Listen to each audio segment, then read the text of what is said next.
ఆత్మీయులకు నమస్కారం.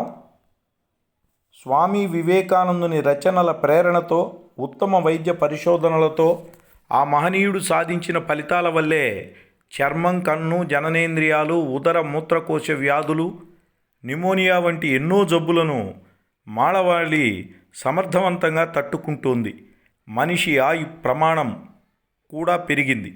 ఈ అద్భుతానికి ప్రత్యక్షంగా నేడు జయంతి జరుపుకుంటున్న యల్లాప్రగడ సుబ్బారావు గారు కారణం. పరోక్షంగా వారికి స్ఫూర్తిగా, ప్రేరణగా నిలిచిన మహానుభావుడు స్వామి వివేకానందుల వారి జయంతి కూడా ఈరోజు కావడం మన భారతీయుల అదృష్టం, ఆంధ్రులకు పట్టిన మహాదృష్టం. అలాంటి గొప్ప వ్యక్తి అయిన యల్లాప్రగడ సుబ్బారావు గారు కేవలం నాడు ఖద్దరు కట్టాడని కక్షగట్టి వారికి వైద్య పట్టా ఇవ్వకుండా వేధించింది భారతదేశాన్ని ఏలిన క్రైస్తవ బ్రిటిష్ సర్కారు. సరే, వారు ఆంధ్రప్రదేశ్లోని పశ్చిమ గోదావరి జిల్లా భీమవరంలో 1895 జనవరి 12న జన్మించారు. యల్లాప్రగడ సుబ్బారావు గారు 18 ఏళ్ల వయసు ఉన్నప్పుడే తండ్రిని కోల్పోయారు. సోదరులిద్దరికీ అనారోగ్యం. ఇన్ని ఇబ్బందుల వల్ల 2 సార్లు మెట్రికులేషన్ తప్పారు. కానీ పట్టుదల వదలక తల్లి వెంకమ్మ గారి నగలు, అమ్మగా వచ్చిన సొమ్ము, స్నేహితుల సాయంతో మద్రాసు వెళ్ళి హిందూ హై స్కూల్లో చదివి 3వ దఫాలో మెట్రికులేషన్ పాస్ అయ్యారు. ఇంటర్ గణితంలో డిస్టింక్షన్ సాధించారు. ఆ సబ్జెక్టులోనే ఆనర్స్ చేయాలని అంతా ఒత్తిడి తెచ్చారు. సుబ్బారావు గారు మాత్రం ఆనాటి మద్రాసు రామకృష్ణ మఠ ప్రేరణతో, స్ఫూర్తితో వివేకానంద స్వామి రచనలు చదవడం వల్ల వారు సన్యాసిగా మారి దేశానికి సేవ చేయాలని అనుకున్నారు. కానీ నాటి మఠం నిర్వాహకులైనటువంటి స్వామీజీలు వారి కార్యక్షేత్రం సన్యాసం కాదు అని నచ్చచెప్పి ఆయన్ను వైద్య విద్య వైపు మళ్లించారు. అలా ఆనాడు రామకృష్ణ మిషన్ వారు చేసినటువంటి ఆ యొక్క సహాయమే ఈరోజు ప్రపంచానికి ఒక అద్భుతమైనటువంటి వైద్య మహర్షి. వారి ద్వారా ఔషధాలు అందాయి. అవి సహాయ నిరాకరణ ఉద్యమం సాగుతున్న రోజులు. గాంధీజీ గారి పిలుపుతో విదేశీయ వస్త్ర బహిష్కరణలో పాల్గొన్నారు సుబ్బారావు గారు. ఇందులో భాగంగా ఖద్దరు కట్టుకున్నారు. ఖద్దరుతో తయారైన సర్జికల్ ఏఫ్రాన్ ధరించి మెడికల్ కాలేజీకి వెళ్ళారు. అక్కడి సర్జరీ విభాగం ఆచార్యుడు ఎంసి బ్రాడ్ఫీల్డ్కు ఇది ఆగ్రహం కలిగించింది. గాంధీజీ వైస్రాయ్ అయ్యాక దీన్ని ధరించు అంటూ హేళన చేశాడు. సుబ్బారావు గారు వెంటనే ఏమాత్రం జంకకుండా వైస్రాయ్ స్థాయికి గాంధీజీ అన్నడు దిగజారుడు అని ఘాటుగా బదులిచ్చారు. దీంతో బ్రాడ్ఫీల్డ్ సుబ్బారావు గారిపై కక్ష కట్టాడు. ఆయనకు డాక్టర్ పట్టా ఇవ్వకుండా అంతకన్నా తక్కువదైన ఎల్ఎంఎస్ సర్టిఫికేట్తో సరిపుచ్చారు. వైద్య వృత్తి పట్టా లభించకున్న సుబ్బారావు గారు చెలించలేదు.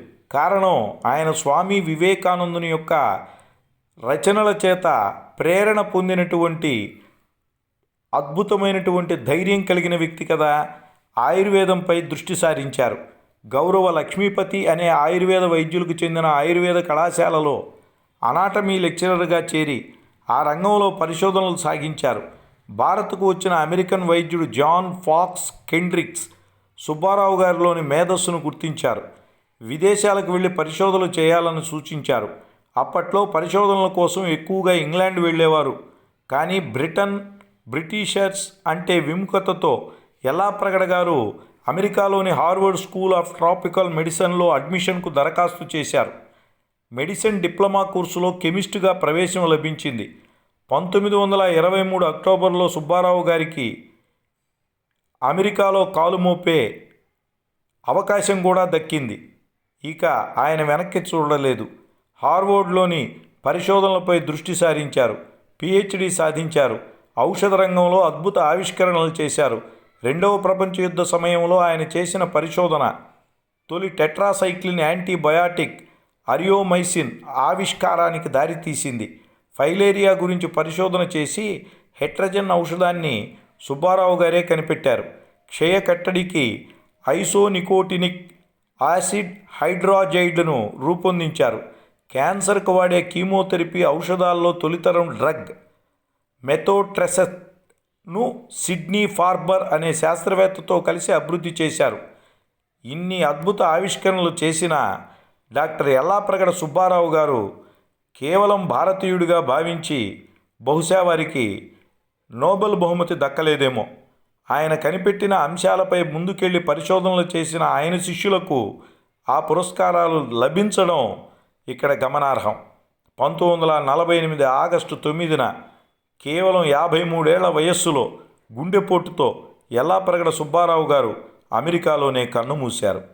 అమెరికన్ రచయిత డోరెన్ ఆంట్రిమ్ మాటల్లో ఇలా విందాం. బహుశా ఈ తరంలో చాలామంది ఎన్నడూ డాక్టర్ యల్లాప్రగడ సుబ్బారావు గారి పేరు విని ఉండకపోవచ్చు. కానీ ఒకప్పుడు ఆయన జీవించి ఉండడం వల్లే నేడు మనమంతా ఆరోగ్యంగా సజీవంగా ఉంటున్నాం. ఆయన కృషే మానవాళి దీర్ఘాయుష్కు బాటలు పరిచింది. ఈ మాటలు సదా ఆంధ్రులకు, భారతీయులకు ఆత్మవిశ్వాసాన్ని పెంచేటటువంటి అద్భుత మంత్రాలు. స్వామి వివేకానంద చెప్పిన మానవ సేవే మాధవ సేవ అనే మాటను శిరసా వహించిన మహామనీషి యల్లాప్రగడ సుబ్బారావు గారికి వారి దివ్య పాదపద్మాలకు ప్రణమిల్లుతూ భారతమాతకు వందనం, తెలుగు తల్లికి అభివందనం. వందే మాతరం.